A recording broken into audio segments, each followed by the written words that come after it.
మీ destination ఏదైనా ప్రపంచంలో ఏ మూల ఉన్నా CN travel explore the world your way. Visa అనేటువంటి చర్చ వచ్చినప్పుడు తెలుగు వాళ్ళు కావచ్చు, ఇండియన్స్ కావచ్చు, ఇబ్బంది పడేటువంటి పరిస్థితులు అమెరికా వ్యవస్థలో ఉన్నాయా? ట్రంప్ ఎలక్షన్స్కి వెళ్ళక ముందే చాలా కేటగారికల్గా చెప్పాడు, మీరు బయటికి వెళ్ళిపోవాల్సిందే. ట్రంప్ మొన్న ఒక ఆసక్తికరమైనటువంటి స్టేట్మెంట్ ఇచ్చాడు. కెనడా కానీ మెక్సికో కానీ 51-52 స్టేట్స్ కింద అమెరికాలోకి వచ్చేస్తే మొత్తం మేమే తీసుకుంటామని. సో ట్రంప్ అంత పవర్ఫుల్ వ్యక్తి ఆ మాట అన్నాడంటే అక్కడ ఉన్న ఇల్లీగల్ ఇమిగ్రేషన్ సిచ్యువేషన్ ఎంత దారుణంగా ఉందని మనం దాన్ని బట్టి ఒకసారి ఆలోచించుకోవాల్సిన అవసరం కూడా ఉంది. నేను అనకూడదు కానీ అమెరికన్ హిస్టరీలోనే వర్స్ట్ ప్రెసిడెంట్ ఎవరు అని అంటే డెమోక్రాట్స్ అనగానే కొంచెం ప్రజాస్వామ్య స్ఫూర్తి ఉండే పార్టీ ఏమో అనేటువంటి ఒక అభిప్రాయం ఉంటుంది. రిపబ్లికన్స్ అనగా ఇది too much conservative, native Americans గురించి ఎక్కువ మాట్లాడతారేమో అనే అభిప్రాయం. సో అమెరికా ప్రయోజనాలు అనేటువంటి చర్చ వచ్చినప్పుడు ఈ రెండు పార్టీల విధానాలు ఎలా ఉంటాయి? వాళ్ళ పార్టీ అధికారంలో ఉండడానికి ఎన్ని తప్పులైనా చేయొచ్చు. తెలుగు భాషలో చెప్పాలంటే జగన్ గవర్నమెంట్కి చంద్రబాబు గవర్నమెంట్కి ఎలా ఉంటుందో అలానే ఉంటుంది. లీగల్ ఇల్లీగల్ ఆస్పెక్ట్లోకి వచ్చినప్పుడు ఇండియన్స్ పాయింట్ ఆఫ్ వ్యూలో లాభమా నష్టమా? 99% ఇండియన్స్ అందరూ దాదాపు 70,000 మంది నుంచి 1,00,000 మంది H-1B వీసాదారులకి ఉద్యోగాలు లేవు. రెస్టారెంట్లో పనిచేయటమో లేకపోతే ఇంకేదో చేయటమో మొదలు పెడతారు. రీసెంట్గా మనం కొన్ని న్యూస్లు చూస్తున్నాము, ఇక్కడ నుంచి వెళ్ళిన అమ్మాయిలు ప్రాస్టిట్యూషన్లో దొరికిపోవడం ఏంటండి. దొంగతనం కేసులు అట్లాంటి కేసులు దొరికిపోయారని విన్నాం. కానీ మీరు చెప్పినట్టుగా ఈ ప్రాస్టిట్యూషన్ ఇట్లాంటి వ్యవహారాల్లో కూడా ఇండియన్ పిల్లలు దొరికిపోయిన సందర్భాలు ఉన్నాయి. పేరెంట్స్ ఏంటంటే అమ్మో మా వాడు అమెరికా వెళ్తే చాలనుకుంటున్నారు. దూరపు కొనలు నుండు అన్నట్టుగా అమెరికాలో ఏమీ లేదండి. అమెరికా వచ్చి మాస్టర్స్ అయిపోగానే ఇండియా వెళ్ళిపోయేటట్టు ఉంటేనే రండి, లేకపోతే రావద్దు. ట్రంప్ గారు గెలిచిన తర్వాత ఆ గవర్నమెంట్లో కానీ ఆయన తీసుకుంటున్నటువంటి టీంలో చాలామంది ఇండియన్స్ ఉన్నారు. దీని వలన తెలుగు వాళ్ళకి కానీ ఇండియన్స్ కానీ కలిసి వచ్చే అంశాలు ఏమైనా ఉన్నాయా? కమలా హారిస్ ఇండియన్ ఆర్జినే కదా, ఏమైనా వచ్చిందా, కలిసి వచ్చిందా? ట్రంప్ వస్తే ఏం జరుగుద్దో కూడా ఇండియన్స్ అందరికీ తెలుసు. కాకపోతే అంటే ఇక్కడ మీడియాలో ఏంటంటే అక్కడ రూపాయి జరిగితే ఇక్కడ 100 రూపాయలు చూపిస్తారు. నమస్తే, నేను Keshav, welcome to Suman TV. అమెరికాలో అధ్యక్ష ఎన్నికల ప్రక్రియ పూర్తి అయిపోయింది. కొత్త అధ్యక్షుడు ఎవరో కూడా క్లారిటీ వచ్చేసింది. కానీ అధికార మార్పిడి జరిగేటువంటి సమయంలో ఆసక్తికరమైనటువంటి చర్చలు గత నెల రోజులుగా జరుగుతూనే ఉన్నాయి. జనవరి 20వ తేదీ వరకు ఇదే పరంపర కొనసాగుతుంది. జనవరి 20 తర్వాత డొనాల్డ్ ట్రంప్ అమెరికా పగ్గాలు చేపట్టిన తర్వాత ఎలాంటి మార్పులు రాబోతున్నాయి? ప్రధానంగా వీసా నిబంధనలు మారుతున్నాయి. విద్యార్థులకి సంబంధించి అనేక అంశాలను కఠినతరం చేయబోతోంది అమెరికా. ఉద్యోగ అవకాశాల కోసం ఎదురు చూస్తున్న వారిపైన కూడా రాబోయే రోజుల్లో ఖచ్చితంగా ఒత్తిడి తప్పదు అనేటువంటి సంకేతాలు వస్తున్నాయి. ఇది నిజమేనా? నిజంగా అమలు చేసేటువంటి పరిస్థితులు అమెరికా వ్యవస్థలో ఉన్నాయా? ఈ అంశాలపైన విశ్లేషణ చూద్దాం. మనతో పాటు యష్ బొద్దులూరి ఉన్నారు, ఎన్ఆర్ఐ, అందరికీ సోషల్ మీడియా ద్వారా పాపులర్ అయినటువంటి వ్యక్తి. యష్ గారు నమస్తే. నమస్కారం. ఈ యాక్టివిటీకి సంబంధించి ముఖ్యంగా వీసా అనేటువంటి చర్చ వచ్చినప్పుడు, అమెరికా అనేటువంటి చర్చ వచ్చినప్పుడు ఈ మారిన గవర్నమెంట్ చుట్టూనే వ్యవహారం నడుస్తుంది. ఎవరు వస్తారనేది క్లారిటీ వచ్చింది, వాళ్ళ పాలసీస్ అన్నీ కూడా క్లియర్ ఉన్నాయి. తెలుగు వాళ్ళు కావచ్చు, ఇండియన్స్ కావచ్చు, ఇబ్బంది పడేటువంటి పరిస్థితులు అమెరికా వ్యవస్థలో ఉన్నాయా? ఏం జరగబోతుంది కొత్త ప్రభుత్వం ఏర్పడినాక? ఖచ్చితంగా ఒకటి చెప్పాలంటే ట్రంప్ హయాంలో, లాస్ట్ హయాంలో కూడా లీగల్ ఇమిగ్రెంట్స్కి పెద్దపీట వేశారు. ఇల్లీగల్ ఇమిగ్రెంట్స్కి వాళ్ళ దేశంలో ఉండడానికి వీల్లేదని ట్రంప్ చాలా కేటగిరీలు చెప్పారు. కాకపోతే గత 4 years బైడెన్ అడ్మినిస్ట్రేషన్ ఏం జరిగిందంటే దాదాపు 10 లక్షల మంది ఇల్లీగల్ ఇమిగ్రెంట్స్ దేశంలోకి వచ్చేసారు. తద్వారా క్రైమ్ రేట్ పెరిగిపోయింది. తద్వారా జాబ్స్ అంటే చిన్న చిత్క జాబ్స్ అన్నీ ఇల్లీగల్ ఇమిగ్రెంట్స్ ఆక్యుపై చేస్తున్నారు. దాంతో అమెరికన్స్ ఏదైతే ట్యాక్సులు కడుతున్నారో ఆ ట్యాక్సుల డబ్బులు వాళ్ళ ఇల్లీగల్ ఇమిగ్రెంట్స్ హెల్త్కి వాడాల్సి వచ్చింది. సో ఎక్కడైతే ఓటరు రియల్ ట్యాక్స్ పేయర్స్ ఎవరైతే ఉన్నారో వాళ్ళు ఎవరికి ఇది నచ్చలేదు. డెమోక్రటిక్ గవర్నమెంట్ ఎప్పుడూ కూడా ఇల్లీగల్ ఇమిగ్రెంట్స్ బేస్ మీదనే ఓటు బ్యాంక్గా ఫార్ములేట్ చేసుకునే ప్రయత్నం చేస్తూ ఉంటారు వాళ్ళు. ఎందుకంటే డెమోక్రాట్స్కి ఎప్పుడు కూడా ఈ మెక్సికన్ పాపులేషన్, ఇల్లీగల్ పాపులేషన్ తీసుకొచ్చేసి వాళ్ళకి గ్రీన్ కార్డ్ ఇచ్చేసి ఒక 5 yearsలో 10 yearsలో వాళ్ళకి సిటిజన్షిప్ చేసుకుంటే మళ్ళీ నెక్స్ట్ ఎలక్షన్కి వీళ్ళు ఓటర్గా రెడీ అయిపోతారు కదా అనే కాన్సెప్ట్లో డెమోక్రటిక్ గవర్నమెంట్ ఉంటుంది. రిపబ్లికన్ గవర్నమెంట్ ఎప్పుడు కూడా అక్కడ ఉన్న సిటిజన్స్ మీద ఆధారపడుతుంది, ఎడ్యుకేటెడ్ ఓటర్ మీద ఆధారపడుతుంది, అదేవిధంగా అక్కడ ఏదైతే ట్యాక్స్ పేయర్స్ ఉన్నారో వాళ్ళ మీద ఆధారపడుతుంది. అందుకని మీరు ఎప్పుడు ఎలక్షన్స్ చూసినా సరే ఎక్కువ ఎప్పుడైతే ఎడ్యుకేటెడ్ ఓటర్ బయటకు వచ్చి ట్యాక్స్ పేయర్ ఓటర్ బయటకు వచ్చి ఓటేస్తాడో అప్పుడు వన్ సైడ్ ఉంటుంది వారు. ఎప్పుడైతే ఈ గవర్నమెంట్ ఎలక్షన్స్లో లైట్ తీసుకుంటారు, ఓకే ప్రెసిడెన్షియల్ క్యాండిడేట్ ఓకేలే అని అనుకుంటారు, అప్పుడు డెమోక్రాటిక్ గవర్నమెంట్ గెలుస్తూ ఉంటారు. అందుకని ఈసారి చాలా మటుకు నేను అనకూడదు కానీ అమెరికన్ హిస్టరీలోనే వర్స్ట్ ప్రెసిడెంట్ ఎవరు అని అంటే ఒకప్పుడు ట్రంప్ పేరు చెప్పి ఉండేవాళ్ళు, ఇప్పుడు బైడెన్ పేరు చెప్తున్నారు. అంటే బైడెన్ అడ్మినిస్ట్రేషన్ చూశారు, అదేవిధంగా ఇప్పుడు ట్రంప్ అడ్మినిస్ట్రేషన్ కూడా చూశారు. వీళ్ళిద్దరితో కంపేర్ చేసుకుంటే ఇప్పుడు మళ్ళీ కమలా హ్యారిస్ వచ్చినా సరే అదే జరుగుతుంది. డెమోక్రటిక్ గవర్నమెంట్ లాస్ట్ 4 yearsలో జరిగిందో అదే మళ్ళీ కమలా హ్యారిస్ గవర్నమెంట్లో కూడా జరుగుతుంది. కానీ ఈసారి ట్రంప్ అడ్మినిస్ట్రేషన్ వస్తే ఏంటంటే ఓకే అమెరికా క్లీనప్ చేయాలి ఒకటి, రెండోది బైడెన్ అడ్మినిస్ట్రేషన్ వచ్చిన తర్వాత వార్స్ అన్నీ వచ్చాయి. ట్రంప్ దిగిపోయే టైంకి ఏ వారు లేదు. ఇప్పుడు బైడెన్ రాగానే వార్స్ అన్నీ వచ్చాయి, ఇవన్నీ ఆగాలి, చైనాకి అడ్డుకట్ట వేయాలి, ఇవన్నీ చేయాలంటే ఖచ్చితంగా ట్రంప్ ఒకటే చేయగలుగుతాడని అమెరికన్స్ అందరు భావించారు. అందుకనే అమెరికన్స్ అందరు గంప గుత్తగా ట్రంప్కి ఇచ్చారు. ట్రంప్ హయాంలో కనుక ఈ లీగల్ ఇమిగ్రేషన్ ఇల్లీగల్ ఇమిగ్రేషన్ అనేది వేరియేషన్ తప్పకుండా ఉండింది. ట్రంప్ ఎలక్షన్స్కి వెళ్ళకముందే చాలా కేటగారికల్గా చెప్పాడు, ఎవరైతే ఇల్లీగల్ ఇమిగ్రెంట్స్ ఉన్నారో వాళ్ళు నా దేశంలో ఉండడానికి వీల్లేదు, మీరు బయటికి వెళ్ళిపోవాల్సిందే అని చాలా కేటగారికల్గా చెప్పాడు. నిన్న మొన్న స్టేట్మెంట్స్ కూడా చేస్తున్నాడు, ఎవరైతే ఇల్లీగల్ ఇమిగ్రెంట్స్ ఏ దేశానికి సంబంధించిన ఉన్నారో వాళ్ళందరినీ మీ దేశాలకు పంపించేస్తాము, మీరు కనుక పొరపాటున తోక జాడిస్తే మీరు మా దానిలోకి వచ్చే దాని మీద హయ్యెస్ట్ పనులు వేస్తాను అని అన్నాడు. ఎమ్మటే కెనడా ప్రైమ్ మినిస్టర్ పరిగెత్తుకొచ్చాడు. అవునా? సో సిచ్యువేషన్ ఏంటంటే అంత ఈజీగా ఉండదు, తప్పక రిఫార్మ్స్ రావాలి. ఈ ఇమిగ్రేషన్ మీద కొన్ని రూల్స్ చేయాల్సిన అవసరం ఉంది. ముఖ్యంగా మన భారతీయుల సైడ్ వస్తే ఇక్కడ ఇమిగ్రేషన్ ప్రాసెస్ అంటే ఇది చెప్పే ముందు ఒక్క విషయం, ఇప్పుడు మీరు డెమోక్రాట్స్ అనగానే కొంచెం ప్రజాస్వామ్య స్ఫూర్తి ఉండే పార్టీ ఏమో అనేటువంటి అభిప్రాయం ఉంటుంది. రిపబ్లికన్స్ అనగా ఇది too much conservative, native Americans గురించి ఎక్కువ మాట్లాడతారేమో అనే అభిప్రాయం. మీరు చెప్తున్న రెండు ఇప్పుడు కాంట్రాస్ట్లో ఉన్నాయి. సో అమెరికా ప్రయోజనాలు అనేటువంటి చర్చ వచ్చినప్పుడు ఈ రెండు పార్టీల విధానాలు ఎలా ఉంటాయి? అంటే అమెరికా ప్రయోజనాలు చర్చ వచ్చినప్పుడు మేజర్గా రిపబ్లికన్ గవర్నమెంటే అమెరికా ప్రయోజనాలు కాపాడుతుంది అనే వాదన చాలా బలంగా ఉంటుంది. కాకపోతే డెమోక్రటిక్ గవర్నమెంట్ ఏంటంటే వాళ్ళ పార్టీకి సంబంధించిన విధి విధానాలు, వాళ్ళ పార్టీ అధికారంలో ఉండడానికి ఎన్ని తప్పులైనా చేయొచ్చు అని అనుకునే విధానాలు ఉంటుంది. ఇక్కడ చెప్పాలంటే బేసికల్గా మన తెలుగు భాషలో చెప్పాలంటే జగన్ గవర్నమెంట్కి చంద్రబాబు గవర్నమెంట్కి ఎలా ఉంటుందో అలానే ఉంటుంది. బేసికల్లీ తప్పులు చేస్తూ ఉంటారు, ఆ తప్పుల్ని కప్పుపుచ్చుకోవడం ఇంకా తప్పులు చేసే ప్రయత్నం చేస్తుంటారు, తద్వారా దేశానికి నష్టం వచ్చే ప్రయత్నం డెమోక్రటిక్ గవర్నమెంట్ చేస్తుంది.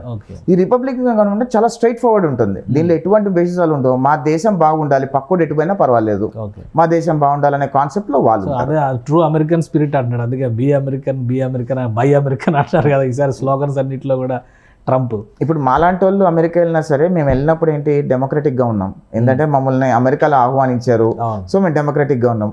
ఒకసారి మేము అక్కడికి వెళ్ళి స్థిరపడిన తర్వాత మేమేమనుకుంటాం, మరి నా దేశం బాగుండాలి, నా దేశంలోకి ఇల్లీగల్ వాళ్ళు రాకూడదు, ఈ క్రైమ్ రేట్ ఉండకూడదని మేము రిపబ్లికన్గా మారిపోతాం. That's how it is. So అసలు ఈ లీగల్ ఇల్లీగల్ అనేటువంటి పాయింట్ ఆఫ్ వ్యూ వచ్చినప్పుడు ట్రంప్ మొన్న ఒక ఆసక్తికరమైనటువంటి స్టేట్మెంట్ ఇచ్చాడు. అటు కెనడా కానీ, మీరు ఇందాక అన్నారు కెనడా కానీ మెక్సికో కానీ వేరే దేశాలుగా ఉండే కంటే 51-52 స్టేట్స్ కింద అమెరికాలోకి వచ్చేస్తే మొత్తం మేమే తీసుకుంటామని. ఇది ఎందుకు వచ్చింది? ఎందుకంటే కెనడాతో మనకు చాలా రకాల ఇష్యూస్ నడుస్తాయి ఈ మధ్యకాలంలో. సో ఏం జరగబోతుంది ఆ విషయం? అంటే బేసికల్ ఏంటంటే మేజర్ వలసదారులు అందరూ వచ్చేవాళ్ళు, ఇల్లీగల్ ఇమిగ్రెంట్స్ మెక్సికో నుంచి రౌట్ అయిన వాళ్ళు కానీ కెనడా బార్డర్స్ మీద నుంచి వస్తున్నారు వీళ్ళంతా కూడా. ప్లస్ కెనడాలోకి కొంతమంది ఇల్లీగల్ ఇమిగ్రెంట్స్ చాలా ఈజీగా చొరబడుతున్నారు. విజిటర్ వీసా మీదనో ఏదో ఒక వీసాలు వస్తాయి, వీసాలు అయిపోయిన తర్వాత వాళ్ళు వేరే దేశాలకు వెళ్ళిపోకుండా ఆ కంట్రీలోంచి మళ్ళీ అమెరికాలోకి బార్డర్ ద్వారా వచ్చేస్తున్నారు. సో అది అడ్డుకట్ట వేయాల్సిన అవసరం ఉంది, ఎక్కడి నుంచి అయితే వచ్చారో అది వెనక్కి పంపించేస్తాము అని చెప్తున్నారు. సో మొన్న కెనడియన్ ప్రెసిడెంట్ మార్లోగోలో ట్రంప్ గారిని కలవడం జరిగింది. ట్రంప్ ఒక ప్రెసిడెంట్ అంటే ఒక కంట్రీ ప్రెసిడెంట్తో అంత డైరెక్ట్గా ఓపెన్గా మొహం మీద చెప్పడం అనేది బహుశా ప్రపంచ చరిత్రలో ఎక్కడ ఉండకపోవచ్చు. ఆయనకు డైరెక్ట్గా కెనడియన్ ప్రైమ్ మినిస్టర్తో అన్నాడు, మీ కంట్రీ ఏం చూసుకుంటారులే, అమెరికాలో కలిపేసి 51-52 రాష్ట్రాల్లో కలిపేసి నువ్వు ఆ రాష్ట్రానికి గవర్నర్ అయిపోదు కానీ అన్నారు. అంటే అది ఎంత ఇన్సల్టింగ్ వర్డ్ అది. That is not that great. So Trump అంత పవర్ఫుల్ వ్యక్తి ఆ మాట అన్నాడంటే అక్కడ ఉన్న ఇల్లీగల్ ఇమిగ్రేషన్ సిచ్యువేషన్ ఎంత దారుణంగా ఉందని మనం దాన్ని బట్టి ఒకసారి ఆలోచించుకోవాల్సిన అవసరం కూడా ఉంది. అందుకనే ఆ మాట అన్నాడు ఆయన. ఓకే. సో ఇక లీగల్ ఇల్లీగల్ ఆస్పెక్ట్లోకి వచ్చినప్పుడు ఇండియన్స్ పాయింట్ ఆఫ్ వ్యూలో లాభమా నష్టమా? ఆల్రెడీ ఒక 10 years చూసేసారు ట్రంప్ టైంలో. సో దాంతో కంపేర్ చేసుకుని ఇప్పుడు చూస్తారు కాబట్టి ఇండియన్స్కి ఎలాంటి ప్రభావం చూపి? అంటే ఇండియన్స్కి పెద్ద ప్రభావం ఏమి ఉండదండి. ఇండియన్స్లో 2 రకాలు ఉన్నాయి. మేజర్ ఇండియన్స్ 99% ఇండియన్స్ అందరూ లీగల్ ఇమిగ్రెంట్స్గానే వెళ్తారు. ఏదర్ H1B వీసాల మీద కానివ్వండి, స్టూడెంట్ వీసాల మీద కానివ్వండి, బిజినెస్ వీసాలు, విజిటర్ వీసాలు ఏది ఉన్నా సరే వెళ్తారు H1B అక్కడికి వెళ్ళి. కొంతమంది విజిటర్ వీసాల మీద వెళ్ళే వాళ్ళు ఏం చేస్తారంటే ఇక్కడ షెఫ్లు, లేదా వేరే వాళ్ళందరూ ఏం చేస్తారంటే అక్కడ విజిటర్ వీసా మీద 6 నెలలు మాత్రమే ఉండాలి. ఓకే. వాళ్ళు ఏం చేస్తారంటే అక్కడ ఇల్లీగల్గా ఉండిపోతారు. అక్కడ ఇల్లీగల్గా ఉండిపోయి ఒక 4-5 సంవత్సరాలు డబ్బులు సంపాదించుకొని వెనక్కి వచ్చేద్దామని అనుకుంటారు. అది ఇల్లీగల్ టైం ఫ్రేమ్. సేమ్ ఇప్పుడు ఓపీటీ స్టూడెంట్స్ మీద చదువుకోవడానికి ఓపీటీ మీద వెళ్తారు, స్టూడెంట్ వీసా మీద వెళ్తారు. ఓపీటీ మీద స్టూడెంట్ వీసా మీద వెళ్ళినప్పుడు వాళ్ళ ఓపీటీ అనేది 11 months, దాని తర్వాత ఎక్స్టెన్షన్ టు 24 months ఉంటుంది. సిపిటీ అనేది కొన్నాళ్ళు ఉంటుంది. దాని తర్వాత వాళ్ళు అక్కడ పని చేయాలంటే H1B వీసా మీదకి రావాలి. H1B వీసా అనేది లాటరీ వీసా. అది H1Bలో లాటరీ కనుక పిక్ కాలేదనుకోండి, ఓపీటీ సిపిటీ టైం డ్యూరేషన్ అయిపోయిందంటే వాళ్ళు మళ్ళీ ఏదో కాలేజ్లో అయినా జాయిన్ అవ్వాలి, ఏదో కోర్స్ జాయిన్ అవ్వాలి, లేదా H1B అయినా పిక్ అవ్వాలి. H1B పిక్ కాకుండా కోర్సులో జాయిన్ అయ్యే డబ్బులు లేకపోతే వీళ్ళు ఏం చేస్తారంటే ఇల్లీగల్గా అక్కడ ఎవరైనా ఒకరు పెళ్లి చేసుకోవటమో, లేదంటే అక్కడ ఇల్లీగల్గా ఉండిపోవటమో, ఏదో సంథింగ్ ఏదో చేస్తున్నారు. That is also called N illegal situation. Plus ఇంకొకటి ఇక్కడ ప్రధాన సమస్య మనకున్న తెలుగు విద్యార్థులకు ఉన్న సమస్య ఏంటంటే, గత 4 సంవత్సరాల బైడెన్ అడ్మినిస్ట్రేషన్లో ఎప్పుడు సంవత్సరానికి ఒక 60,000 మంది నుంచి 70,000 స్టూడెంట్స్ మాత్రమే అమెరికాలో మాస్టర్స్ చేయడానికి అవకాశం ఉండేది. అంటే అన్ని సీట్లు ఉండేది. ఆ వీసాలు కూడా అంతకే కేటాయించి ఉండేవాళ్ళు. కాకపోతే బైడెన్ అడ్మినిస్ట్రేషన్లో ఏం జరిగిందంటే గత 4 సంవత్సరాల్లో 10 లక్షల మంది విద్యార్థులకి వీసాలు ఇచ్చారు. ఓపీటీ వీసా అంటే స్టూడెంట్ వీసాలు ఇచ్చారు. దాంతో ఏమైపోయింది, ప్రతి సంవత్సరం 2 లక్షల మంది రావడం జరిగింది. ఈ గత అడ్మినిస్ట్రేషన్లో సంవత్సరానికి 60,000 మంది పాస్అవుట్ అయితే ఈ బైడెన్ అడ్మినిస్ట్రేషన్లో సంవత్సరం 2 లక్షల మంది పాస్అవుట్ అయిపోయారు. సో ఇక్కడ ఏంటంటే జాబ్ మార్కెట్ అనేది అంత లేకుండా లాస్ట్ 5 yearsలో అమెరికాలో అండర్ ద కార్పెట్ రెసిషన్ అనేది ఉండింది. ఆ అండర్ ద కార్పెట్ రెసిషన్ వల్ల ఆల్రెడీ H1B వీసాదారులు ఎవరైతే అమెరికాలో ఉన్నారో దాదాపు 70,000 మంది నుంచి 1,00,000 మంది H1B వీసాదారులకు ఉద్యోగాలు లేవు అమెరికాలో. అంటే ఆల్రెడీ ఎక్స్పీరియన్స్ ఉన్న క్యాండిడేట్స్, 5 నుంచి 10 సంవత్సరాల ఎక్స్పీరియన్స్ ఉన్న వాళ్ళు, 5 సంవత్సరాల నుంచి 10 సంవత్సరాలు అక్కడ స్థిరపడి ఉన్న వాళ్ళు, వాళ్ళకు ఉద్యోగాలు లేవు ఒక పక్కన. ఈ 2 లక్షల మంది కాలేజ్ స్టూడెంట్స్ బయటకు వచ్చారు. వీళ్ళకి ఉద్యోగాలు ఎట్లా దొరుకుతాయి అంటే వీళ్ళకంటే ఈ 70,000-80,000 ఉద్యోగాలు లేని వాళ్ళకంటే మెరిట్గా ఉంటేనే వీళ్ళకి ఉద్యోగాలు వస్తాయి కదా. సో ఈ మెరిట్ రావడానికి ఫేక్ ఎక్స్పీరియన్స్ పెట్టడం మొదలుపెట్టారు, డూప్లికేట్ ఐడీలు తయారు చేయడం మొదలుపెట్టారు. వీళ్ళకి ఓపీటీ కార్డు ఉంటుంది. ఈ ఓపీటీ కార్డు తీసేసి గ్రీన్ కార్డ్ కింద ఫేక్ ఐడీలు సృష్టిస్తారు. ఈ ఫేక్ ఐడీలు డమ్మీ గ్రీన్ కార్డ్ ఫేక్ ఐడీలు సృష్టిస్తారు. ఈ డమ్మీ గ్రీన్ కార్డ్ ఫేక్ ఐడీల ద్వారా ఫేక్ ఎక్స్పీరియన్స్ పెడతారు. వాడికి అసలు ఎక్స్పీరియన్సే ఉండదు. ఓపీటీ మీద వచ్చాడు, స్టూడెంట్ మీదకి వచ్చాడు, 0 ఎక్స్పీరియన్స్. ఎక్కడో ఒక 100 మందిలో ఒక్కడికి ఇక్కడ ఉద్యోగాలు చేసుకొని మాస్టర్స్ చదువుకుందాం వద్దాం అన్న వాళ్ళు 100లో ఒకలే ఉంటారు వాళ్ళు. మిగతా 99కి 0 ఎక్స్పీరియన్స్. వాడికి 10 సంవత్సరాల ఎక్స్పీరియన్స్ పెట్టేస్తారు. వాడు వయసు 10 సంవత్సరాలు పెంచేస్తారు. ఈ ఫేక్ ఎక్స్పీరియన్స్ పెడతారు, ఫేక్ ఇంటర్వ్యూలు చేస్తారు, ఫేక్ ఇంటర్వ్యూ ద్వారా జాబ్ తీసుకొచ్చే ప్రయత్నం చేస్తారు. అక్కడ అసలు ఎవడైతే స్కిల్డ్ వాడు ఉన్నాడో వాడికి ఉద్యోగం పోయి వాడికి రాకుండా ఇక్కడ ఫేక్ ఇంటర్వ్యూ రావద్దనట్లా, కానీ ఫేక్ చేయటం అనేది కరెక్ట్ కాదు. రీసెంట్గా మీరు చూస్తే టెక్సస్ రాష్ట్రంలో ఒక కన్సల్టెన్సీ మీద రైట్ చేస్తే కన్సల్టెన్సీ మీద కొన్ని 100 గ్రీన్ కార్డులు ఫేక్ గ్రీన్ కార్డులు బయటపడ్డాయి. సో ఇవన్నీ ఏంటంటే తద్వారా ఏమవుతుందంటే ఇండియన్స్ అందరు ఇలానే ఉంటున్నారు, ఇండియన్స్ అందరు ఇట్లానే ఉంటారనే ముద్ర. ఎక్కువ ఇండియన్స్ దొరికారా? అది ఇండియన్ కన్సల్టెన్సీ. అది అంటే ఒక్కళ్ళు తప్పు చేయటం వల్ల ఇండియన్ కమ్యూనిటీ మీద ఇంపాక్ట్ పడుతుంది. సో అలా తప్పులు చేయొద్దు అంటాం. ఇక్కడ ఏంటంటే కొన్ని కంపెనీలు, అన్నీ కాదు, కొన్ని కన్సల్టెన్సీస్ వాళ్ళు ఎలా ఉంటారంటే డబ్బు గ్రీడీగా ఉంటారు. వాళ్ళు ఏంటంటే పిల్లలకు తెలియదు, ఇక్కడికి వచ్చిన స్టూడెంట్స్కి వాళ్ళకి తెలియదు, వాళ్ళకి ఐడియా ఉండదు.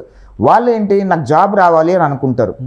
ఈ ఇల్లీగల్ చేయటం వల్ల, ఈ ఫేక్ చేయటం వల్ల కాన్సిక్వెన్సెస్ అనేది వాళ్ళకి ఇంకా అక్కడ లాస్ మీద అంత పట్టు ఉండకపోవచ్చు. ఈ ఎంప్లాయర్ ఏం చేస్తాడంటే వీళ్ళకి ఫేక్ ఐడీలు క్రియేట్ చేసేసి, ఫేక్ ఎక్స్పీరియన్స్ క్రియేట్ చేసి ఎవరినో ఒకటి ఎక్స్పీరియన్స్ పెట్టి ఉద్యోగం కొట్టిచ్చేస్తారు. ఉద్యోగం వచ్చిన తర్వాత ఇది అక్కడికి వెళ్ళి పర్ఫామ్ చేయలేడు. అక్కడ పర్ఫామ్ చేయకపోతే మళ్ళీ వెనక బ్యాకప్ పెట్టి ఏదో చేయాలని ట్రై చేస్తారు. అక్కడ ఎవరు లాస్ అవుతున్నారు? యాక్చువల్గా స్కిల్డ్ ఉన్న వ్యక్తి లాస్ అయిపోతున్నాడు. వాడికి రావాల్సిన ఉద్యోగము స్కిల్ లేనోడు ఉద్యోగం తీసుకొని ప్రయత్నం చేస్తున్నాడు.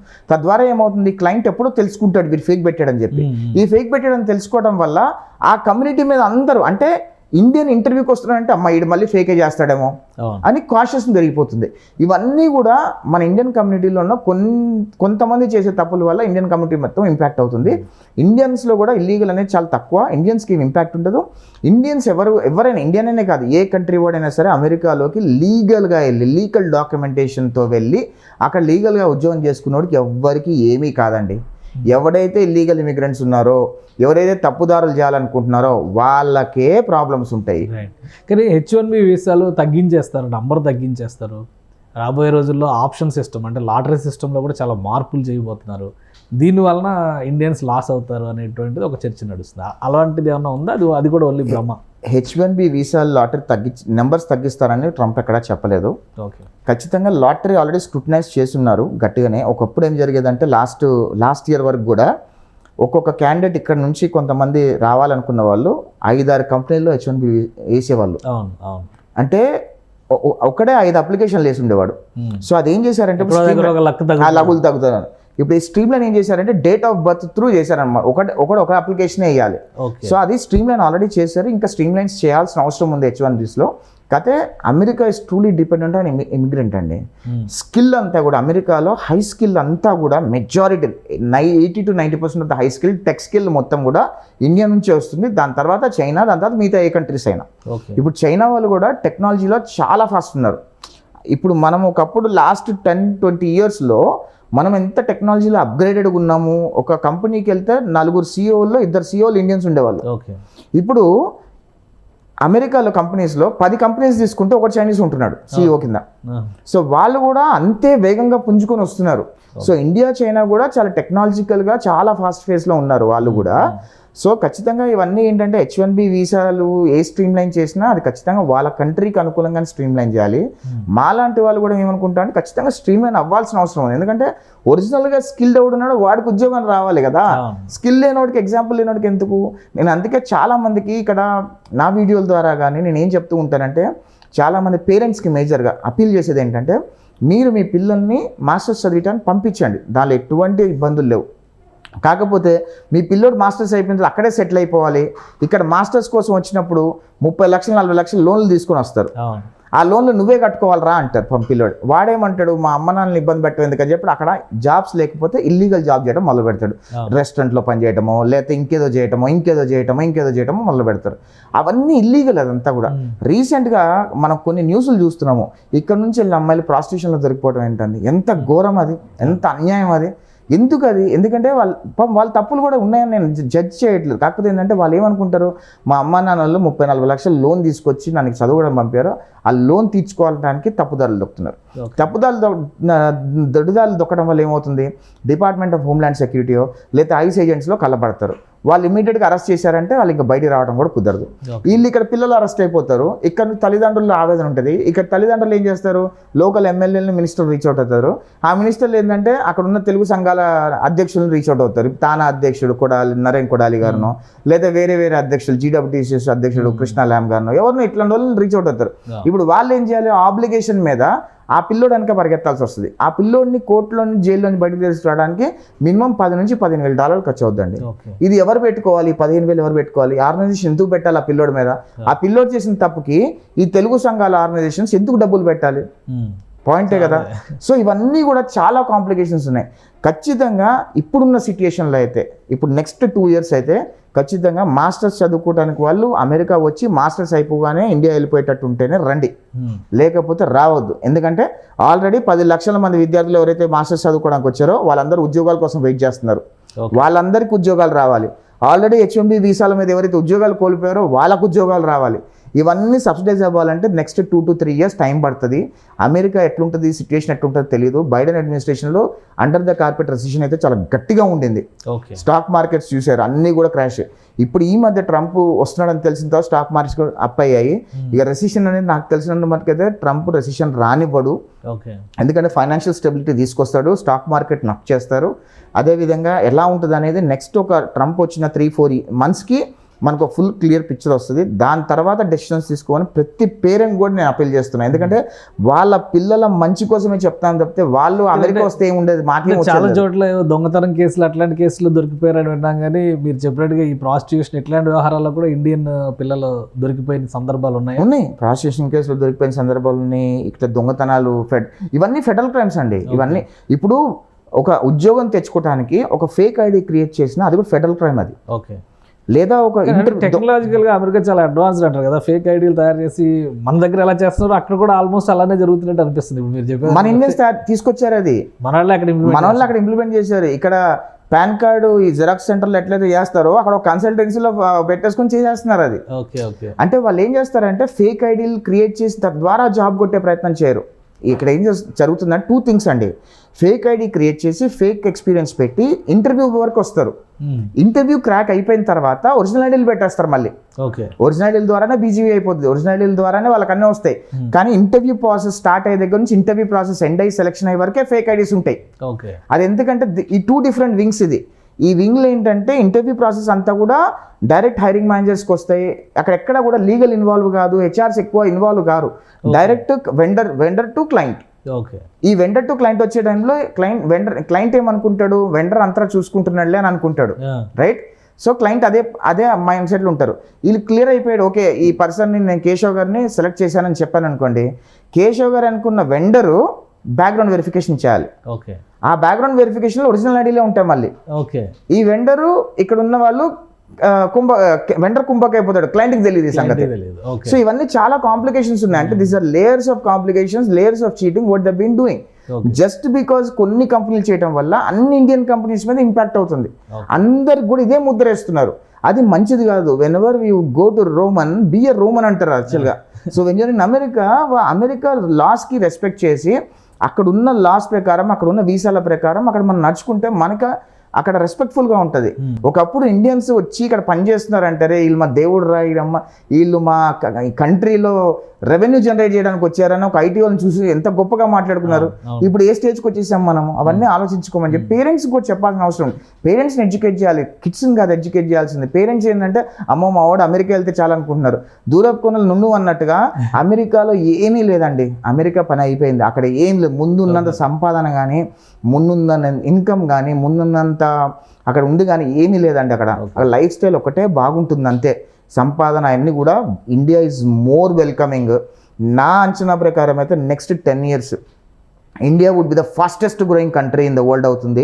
నెక్స్ట్ 10 years టాప్ 2 కంట్రీస్లో ఫాస్టెస్ట్ గ్రోయింగ్ కంట్రీస్లో ఇండియా నెంబర్ 1, నెంబర్ 2 స్థానంలో ఉంటుందండి. కానీ ఇప్పుడు చాలామంది పేరెంట్స్ పిల్లల్ని అక్కడికి పంపించాలి అని అనుకుని చదివించడం కోసం, ముఖ్యంగా మీరు చెప్పారు ఇప్పుడు చదివించడం వరకే పంపించాలి, తర్వాత స్టేజ్ వద్దు అంటున్నారు. అసలు చదివించడం కోసం పంపించాలన్నా కానీ ఇప్పుడు ఉన్నటువంటి రూల్స్ కానీ పేరెంట్స్ అసలు ఏ యాంగిల్ ఆలోచించాలి, ఎలాంటి కోర్సెస్ సెలెక్ట్ చేసుకోవాలి, ఎలాంటి యూనివర్సిటీస్కి పంపించాలి, ఫేక్ యూనివర్సిటీలు, ఫేక్ ఇన్స్టిట్యూట్లు, ఈ సమస్యలు కూడా చాలా ఉన్నాయి మన వాళ్ళు. మీరేం సజెస్ట్ చేస్తారు? అంటే ట్రంప్ గారు ఒక స్టేట్మెంట్ చేశారండి, ఎలక్షన్స్ టైంలో ఒక స్టేట్మెంట్ చేశారు. ఏం చెప్పారంటే టాప్ నాచ్ యూనివర్సిటీస్, ఇప్పుడు యూసీ బర్క్లీ యూనివర్సిటీ కానివ్వండి, టెక్సస్ యూనివర్సిటీ కానివ్వండి, కాలిఫోర్నియా యూనివర్సిటీ కానీ, ఇలాంటి టాప్ నాచ్ యూనివర్సిటీస్ కొన్ని ఉన్నాయి షికాగో యూనివర్సిటీలో. ఆ యూనివర్సిటీస్లో చదివి ఆ యూనివర్సిటీలో మెరిట్లో పాస్ అయిన వాళ్ళకి మాత్రమే గ్రీన్ కార్డులు వస్తాయి అని చెప్తున్నారు. Trump he's trying to move in this direction. So నేనేమంటానంటే చిన్న కన్సల్టెంట్ని పట్టుకొని వాళ్ళకి కన్సల్టెన్సీస్ పట్టేసుకుంటారు. ఇక్కడ పేరెంట్స్ అందరూ స్టూడెంట్స్ కన్సల్టెన్సీలు, ఇక్కడ లోకల్లో కన్సల్టెన్సీ పట్టుకుంటారు. వాడు ఏం చెప్తే ఇదే వాళ్ళకి వేదం అయిపోతుంది. వాళ్ళు కూడా కొంచెం రీసెర్చ్ చేసుకోవాలి. టాప్ నాచ్ యూనివర్సిటీలో వాళ్ళకి సీట్ వస్తేనే వెళ్ళండి. లేదా చిన్న యూనివర్సిటీస్ వెళ్తున్నారు మీరు, ఆ యూనివర్సిటీలో మాస్టర్స్ చదివినా చదవకపోయినా ఎందుకు, మీకు డిగ్రీయే కావాలనుకుంటే ఇక్కడ పూణే సింబియాసిస్ యూనివర్సిటీకి వెళ్ళండి. మన ఇండియాలో కూడా చాలా యూనివర్సిటీస్ ఉన్నాయి, ఆ యూనివర్సిటీకి వెళ్ళండి. డిగ్రీయే కావాలనుకుంటే, లేదు నిజంగా చదువు ఎక్స్పీరియన్స్ కావాలి, ఆ డిగ్రీతో నేను మంచి టాప్ నాచ్లో ఉండాలి అనుకుంటే పెద్ద యూనివర్సిటీస్కి రమ్మని నేనైతే అడ్వైజ్ చేస్తాను. కాకపోతే చిన్న యూనివర్సిటీస్ రావడం వల్ల వాళ్ళకి వచ్చేది ఏం లేదంటే డబ్బులు బొక్క తప్పితే ఏం లేదు. నా పర్సనల్గా నేను ఫీల్ అయ్యేది ఏంటంటే మనకు టాలెంట్ ఉంటే 10th చదివినోడు కూడా సీఈఓలు అయిన ఉన్నారు, ఇంటర్ చదివిన వాళ్ళు కూడా సీఈఓలే ఉన్నారు.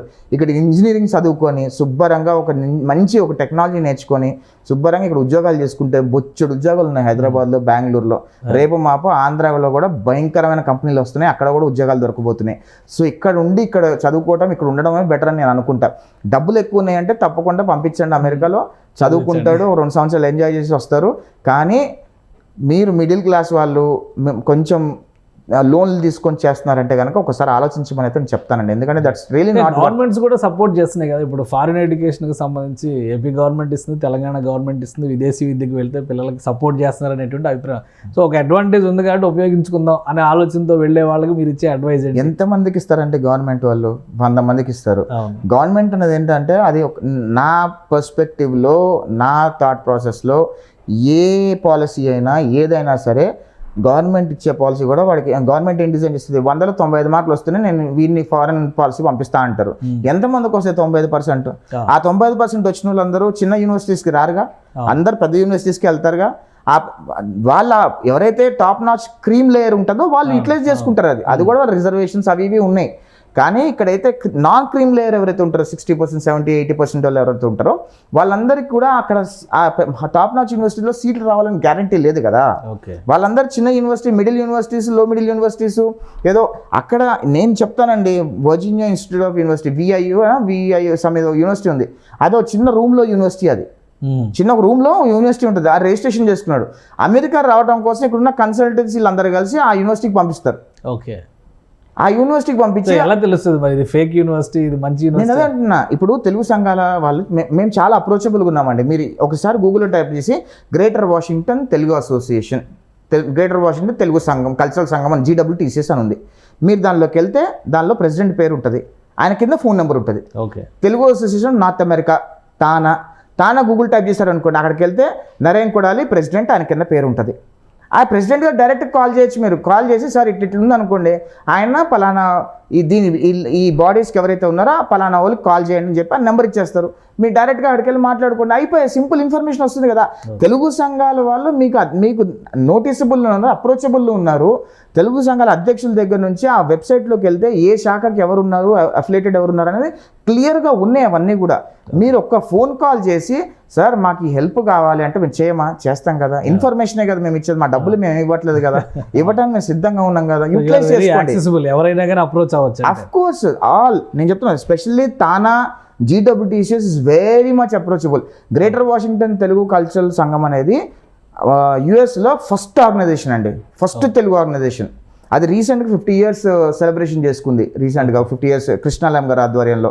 మళ్ళీ ఇప్పుడు వాళ్ళు కూడా చాలా యాక్సెసిబుల్ ఉంటారు. తానా నరేన్ కొడాలి గారు ఆంధ్ర వ్యక్తి, చాలా చాలా అప్రోచబుల్ వ్యక్తి. ఆయన కూడా ఆయన ప్రొఫెసర్ కూడా, కొడాలి నరేన్ గారు he was a professor and now he became TANA president also. So వీళ్ళందరూ యాక్సెసిబుల్, వాళ్ళందరూ వాడుకోండి, మేము ఉన్నాం, మమ్మల్ని వాడుకోండి మారు అంటేనేమో మీరు వాడుకోకుండా మీరు ఎవడో కన్సల్టెన్సీ డబ్బులు ఇచ్చి మోసపోయి అక్కడ నుంచి ఎందుకు చేసుకుంటారని నా అభిప్రాయం. అంతే, we're always there for you. రైట్గా అడ్మినిస్ట్రేషన్ మారితే గ్రీన్ కార్డ్స్ మీద కూడా కొత్త నిబంధనలు వస్తాయి. ఆల్రెడీ 10 ఏళ్ళు, 15 ఏళ్ళు, 20 ఏళ్ళు ఉన్న వాళ్ళకి కూడా రాకపోవచ్చు అని ఒక మిత్ ఉంది. దాని గురించి ఏం చెప్తారు ట్రంప్ వచ్చిన తర్వాత? లాస్ట్ టైం ట్రంప్ గవర్నమెంట్ వచ్చిన తర్వాత ఇల్లీగల్ ఇమిగ్రేషన్ ఆపేశారండి. Illegal immigration, family base immigration ఆపేశారు. Family base immigration, illegal immigration ఆపేయడం వల్ల ఫ్యామిలీ బేస్ ఇమిగ్రేషన్లో ఉన్న ఏదైతే గ్రీన్ కార్డ్ కోటా ఉందో దాన్ని H1B గ్రీన్ కార్డ్స్కి స్పిల్ ఓవర్ చేశారు. స్పిల్ ఓవర్ చేసినప్పుడు దాదాపు ఐ థింక్ 2014 వరకు ఉన్న వాళ్ళకు ఉన్న గ్రీన్ కార్డులన్నీ చాలా మెజారిటీ 95% వచ్చేసాయి. ఇప్పుడు ఓన్లీ 5% వరకే ఉంది. ఇప్పుడు ఐ థింక్ 2011 2012 ఉంది ఇప్పుడు డేట్. 2011 నుంచి 2014 వరకు 5% వాళ్ళే ఉన్నారు. ఇప్పుడు ట్రంప్ వచ్చిన తర్వాత నెక్స్ట్ 4 years కూడా ఫ్యామిలీ బేస్ ఇమిగ్రేషన్ అనేది స్టాప్ చేసేస్తారు, పూర్తిగా స్టాప్ చేస్తారు వాళ్ళు. అక్కడ కూడా ఒక 250K గ్రీన్ కార్డ్స్ వరకు 4 yearsలో ఉంటుంది, అది స్పిల్ ఓవర్ అవుతుంది. నాకు తెలిసి నెక్స్ట్ 2 years 3 yearsలో 2017 or 2018 వరకు ఎవరికైతే గ్రీన్ కార్డులు అప్లై చేసుకున్న వాళ్ళు ఉన్నారో వాళ్ళందరికీ గ్రీన్ కార్డులు వచ్చేస్తాయి నాకు తెలిసిన నా ఐడియా ప్రకారం. ఎందుకంటే ట్రంప్ కూడా ఒక డెసిషన్ గ్రీన్ కార్డులో కూడా డెసిషన్ తీసుకుందాం అనుకుంటున్నారు. ఒక కట్ ఆఫ్ డేట్ తీసుకుని వాళ్ళకి ఇచ్చేసి నెక్స్ట్ నుంచి కూడా స్ట్రిక్ట్ చేసేసి ఎవరైతే టాప్ నాచ్ యూనివర్సిటీలు చదువుకోవడానికి వస్తున్నారో, ఎవరైతే PhDలు చేస్తున్నారో వాళ్ళకి గ్రీన్ కార్డులు ఇచ్చి స్కిల్ లేబర్ క్రీమ్ని మాత్రమే పెట్టుకుందాము, ట్రాష్ని బయట పంపించేద్దాం అని ఆయన కూడా అనుకుంటున్నారు. సో మోస్ట్ ప్రాబబ్లీ ఖచ్చితంగా 2018 వరకు ఎవరైతే గ్రీన్ కార్డ్ అప్లై చేస్తున్నారో వాళ్ళందరూ గ్రీన్ కార్డ్ వస్తుంది. అది కొత్త నిబంధనలు ఏమి రావు, యాజ్ ఇట్ ఈస్ ఇప్పుడు ఓల్డ్ రూల్స్ ఏ విధంగా ఆ విధంగానే ఫైనల్ చేసే అదే అనుకుంటున్నాను. నేను అనుకోవడం ఏంటంటే ఒక కట్ ఆఫ్ డేట్ తీసుకుంటారు, ఆ కట్ ఆఫ్ డేట్ ప్రకారం ముందు క్లియర్ చేసేసి దాని దగ్గర నుంచి వాళ్ళు ఏదైతే న్యూ పాలసీ తీసుకొస్తున్నారో ఆ న్యూ పాలసీ మీద వెళ్తారని నేను అనుకుంటున్నాను. ఎందుకంటే నేను ఆల్రెడీ ఇమిగ్రేషన్ మీద చూస్తున్నాను, ఇమిగ్రేషన్ మీద కొన్ని నేను ఫైట్ కూడా చేశాను అక్కడ వాషింగ్టన్ DC వైట్ హౌస్ ముందు కానివ్వండి, క్యాపిటల్ హిల్ ముందు కానివ్వండి, చాలా చేశాను గ్రీన్ కార్డ్ ఇష్యూస్కి. బ్యాక్లాగ్ మీద కూడా నాకు కొంచెం అవగాహన ఉంది, దాని మీద కొంచెం పట్టుంది. నేను ఆల్మోస్ట్ ఒక 6 సంవత్సరాలు గ్రీన్ కార్డ్ బ్యాక్లాగ్ మీద ఒక యుద్ధమే చేశాను అక్కడ. ఓకే, సో ఇప్పుడు చాలామంది అంటే మీరు ఒక పెద్ద మిత్ బద్దలు కొట్టేస్తారు, ఏదో అమెరికా వెళ్ళి చదివేసి ఏదో చేద్దాం అనుకునే వాళ్ళు ఎవరు రావద్దు, సో ఇక్కడున్న సోర్సెస్ ఇక్కడున్న వాటి మీద ఫోకస్ పెట్టండి. కాకపోతే ట్రంప్ గారు గెలిచిన తర్వాత ఆ గవర్నమెంట్లో కానీ ఆయన తీసుకుంటున్నటువంటి టీంలో కానీ చాలామంది ఇండియన్స్ ఉన్నారు. వైస్ ప్రెసిడెంట్ వైఫ్ కూడా తెలుగు అమ్మాయి. సో ఇట్లాంటి ఎక్స్పెక్టేషన్స్ చాలా పెరిగిపోయినాయి మన వాళ్ళకి. సో దీనివలన తెలుగు వాళ్ళకి కానీ ఇండియన్స్కి కానీ కలిసి వచ్చే అంశాలు ఏమైనా ఉన్నాయా? సార్ కమలా హారిస్ ఇండియన్ ఆరిజినే కదా, ఏమైనా వచ్చిందా, కలిసి వచ్చిందా? ఏం కాదు సార్. ఎవరున్నా అండి, JD Vance ఇండియన్ ఆరిజిన్ అయినా, వాళ్ళ వైఫ్ అయినా, ఎవడున్నా, ఒకవేళ మన ఇండియన్ ఆరిజినే ప్రెసిడెంట్ అయినా మన దేశానికి ఏం ఒరిగేది ఉండదు. ఎందుకంటే నాకు యూకేకి అయితే ఎలాంటి ప్రయోజనాలు కలిగినాయి, అమెరికా కూడా అదే అన్న. ఎందుకంటే ఎవరైనా సరేనండి, నేను ఒకవేళ అక్కడికి వెళ్ళి అక్కడ స్థిరపడిపోయాను అనుకోండి, నా దేశం అనుకుంటా. నాకు ఆంధ్ర మీద కొద్ది ప్రేమ ఉంది కాబట్టి నేను అక్కడ జగన్తో ఫైట్ చేశా, కానీ లేకపోతే నేను ఎందుకు ఫైట్ చేస్తే నాకేం అవసరం లేదు కదా. సో అక్కడికి వెళ్ళిన తర్వాత కొంచెం మైండ్ సెట్ మారిపోతుంది. This is my country. So ఆ స్థాయిలో ఉన్న వాళ్ళు ఏంటంటే వాళ్ళ దేశం గురించి వాళ్ళ దేశం గురించి ఆలోచించే టైమే ఉండదు, ఇంకా పక్క దేశం గురించి ఏం ఆలోచిస్తారు. All they can do is ఎక్కడైనా ఏమన్నా ఇష్యూ ఉంటే సపోర్ట్ చేయడంలో వాళ్ళు హెల్ప్ చేస్తారు, ఫెచ్చింగ్ హ్యాండ్ ఇస్తారు తప్పితే ఏదో ఆయన ఇండియన్ కాబట్టి ఇండియన్కి ఏదో ఫేవర్ చేసేయాలి, ఇండియన్స్కి ఏదో చేసేయాలి అని ఏమి ఉండదు. కమలా హ్యారిస్ లాస్ట్ ఎలక్షన్, కమలా హ్యారిస్ని అందరూ ఈసారి ఇండియన్స్ అసలు ఈసారి ముఖ్యంగా ట్రంప్ గారు గెలవాలని ఎందుకు అనుకున్నారు తెలుసా మీకు? చెప్పండి. లాస్ట్ టైం కమలా హ్యారిస్ వైస్ ప్రెసిడెన్షియల్ రేస్లోకి వెళ్ళినప్పుడు మెజారిటీ ఆఫ్ ద ఇండియన్స్ అందరూ కూడా, ఇండియన్ కంపెనీ CEOs కానివ్వండి, ఇండియన్ కమ్యూనిటీ లీడర్స్ అందరూ కూడా కమలా హ్యారిస్ దగ్గరికి వెళ్ళి మాకు ఇండియన్స్కి ఈ ప్రాబ్లమ్స్ ఉన్నాయి, ఈ ప్రాబ్లమ్స్ మీరు సాల్వ్ చేయాల్సిన అవసరం ఉంది. ఎగ్జాంపుల్ గ్రీన్ కార్డ్ బ్యాక్లాగ్ తీసుకోండి. గ్రీన్ కార్డు మీద ఇండియన్స్ చాలామంది ఉన్నారు. జస్ట్ అక్కడ రిజర్వేషన్ ఉంది అండి, ఏంటంటే కంట్రీ లిమిట్ కోటా అని ఉంది.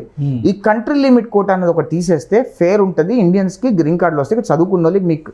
ఎందుకంటే చాలామంది they are adding a lot of value to their country. Tax పేయర్స్లో కానీ, ఇల్లు కొనుక్కోవడంలో కానివ్వండి, బండ్లు కొనుక్కోవడంలో కానివ్వండి, వాళ్ళ పిల్లల చదువుల్లో కానివ్వండి, ఇతర విధాలుగా వాళ్ళకి రెవెన్యూ పే చేస్తున్నారు ట్యాక్స్ రూపంలో. సో ఇండియన్స్కి హెల్ప్ చేయండి అని అంటే కమలా హ్యారిస్ గారు చాలా ఈజీగా చేసేద్దాము, మన గవర్నమెంట్లోకి రాగానే చేసేద్దాం అన్నారు. కానీ తన ప్రెసిడెన్సీ అయిపోయారు, కనీసం వాటి ఇష్యూస్ మీద ఒక్కసారి కూడా ఫోకస్ పెట్టలేదు. Okay, it is just one bill అండి. మొత్తం ఫుల్ గవర్నమెంట్ వాళ్ళదే ఉంది, సెనేట్లో వాళ్ళదే ఉంది, కాంగ్రెస్లో వాళ్ళదే ఉంది. సో వాళ్ళు ఏంటంటే జస్ట్ ఒక బిల్లు పెట్టి ఆ కంట్రీ లిమిట్ అనేది తీసేసి ఉంటే ఈరోజు ఇండియన్స్కి ఏ ప్రాబ్లం ఉండేది కాదు, హ్యాపీగా గ్రీన్ కార్డ్. ఎందుకంటే వాళ్ళు అప్లై చేసుకోవాలి, ఇల్లీగల్ ఇవ్వట్లేదు, అప్లై చేసుకున్న వాళ్ళు అప్లై చేసుకున్న పద్ధతిలో వచ్చి ఉండేవి. ఇప్పుడు పాకిస్తాన్ వాళ్ళు ఎవరో ఈ రోజు అప్లై చేసుకుంటే రేపు గ్రీన్ కార్డ్ వస్తుంది, ఎందుకంటే అక్కడ నుంచి ఎక్కువ మంది రారు. కొరియా నుంచి ఈ రోజు అప్లై చేసుకుంటే రేపు వస్తుంది, ఎక్కువ మంది రారు. ఇండియన్స్ వెళ్తున్నారు కాబట్టి వాళ్ళకి రావట్లేదు, ఎక్కువ బ్యాక్లాగ్ ఉంది. సో అందుకనే డెమోక్రాట్స్ ఎప్పుడు కూడా చెప్పింది ఏది చేయరండి బాబు. అందుకని సార్ గంపగుత్తుగా అందరు ఇండియన్స్ కూడా ట్రంప్ రావాలి అని కోరుకున్నాడు. ట్రంప్ వస్తే ఏం జరుగుద్దో కూడా ఇండియన్స్ అందరికీ తెలుసు. కాకపోతే అంటే ఇక్కడ మీడియాలో ఏంటంటే అక్కడ రూపాయి జరిగితే ఇక్కడ 100 రూపాయలు చూపిస్తారు, హడావుడి చేస్తారు. ఏదో పేరెంట్స్ ఇక్కడ వాళ్ళు చెప్పేవన్నీ కూడా పేరెంట్స్ అందరూ హడలెత్తిపోతున్నారండి. అక్కడ ఎంత వాస్తవం ఉందనో చాలా మందికి తెలియదు, ఎందుకంటే మేము అక్కడ ఉంటాం కాబట్టి మాకు క్లారిటీ ఉంటుంది. అక్కడ ఏమీ అవసరం లేదు, ఏం కంగారు పడాల్సిన అవసరం లేదు. మీ పిల్లలు లీగల్గా వచ్చి లీగల్గా ఉద్యోగం చేసుకుంటే బ్రహ్మాండమైన కంట్రీ. ఇల్లీగల్గా వచ్చే పరిస్థితిలో ఉంటే మాత్రం అది మంచి కంట్రీ కాదు, చాలా ఇబ్బందులు పడతారు. అది స్టూడెంట్స్ విషయంలో కూడా చాలా జాగ్రత్తగా ఉండమని కూడా సివియర్గా ఉంటాయి. అఫ్ కోర్స్ అండి, ఇప్పుడు ఫెడరల్ క్రైమ్కి ప్రతి ఫెడరల్ క్రైమ్కి 7 years నుంచి 70 years వరకు ఉంటాయి. మొన్న 2 ఆడపిల్లలు దొరికిపోయారు ఫెడరల్ క్రైమ్లో. వాళ్ళకి ఎంత ఐ థింక్ 11 years ఎంత పడినట్టుంది నాకు తెలిసి. If I don't remember it 11 years ఎంత పడింది. అవసరం అది. ఓకే, సో 11 years ఇంకా వాళ్ళ లోపలే ఉండాలి. వాళ్ళకి ఏదైనా కండిషనల్ బెయిల్ బయట తీసుకొచ్చి కంట్రీ దాటి వెళ్ళారు, బయటికి అక్కడే ఉండాలి. పేరోల్ మీద తీసుకొస్తారు.